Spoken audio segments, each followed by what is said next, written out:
Guys, mag-aalmusal naman tayo. Natapos lang natin maglaba.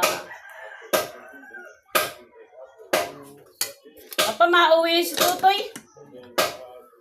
Dito pala makain. Bakit pa-half day lang sila?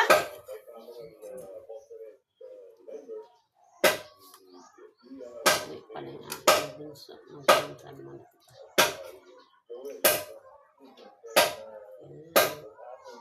Tayo ng konting ulam. Isang piraso lang.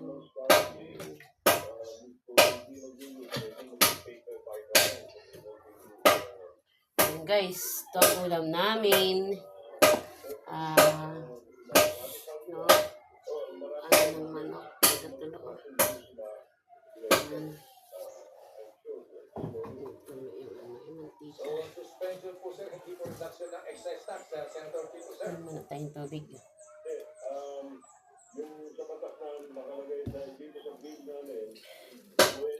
Kakain muna tayo. Ayan. Ito bahay naman. May nanonood ng TV. Bukas ang TV, pero walang nanonood.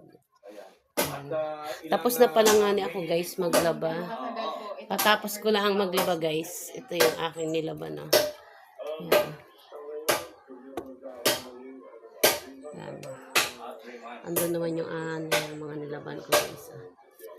Patapos ko lang maglaba dyan. Kaya mag-aalmusal muna kita. Kasi mahirap na. Yung TV namin. Po ba magkaroon ng state of emergency, Senator Tito sir, bago gamitin ng Pangulo ang kanyang emergency powers? Dito tayo sa loob. Dito tayo kakain guys kasi kailangan kong umupo. Kasi nga, nangalay na yung aking balakang. Hindi pwedeng hindi ako uupo. Yan. Dito tayo kakain sa loob. Ay, almusal muna tayo guys. Let's eat pansit. Yan, ito yung ulam namin. Kain tayo, unang subo para sa inyong lahat. Kain po tayo lahat guys.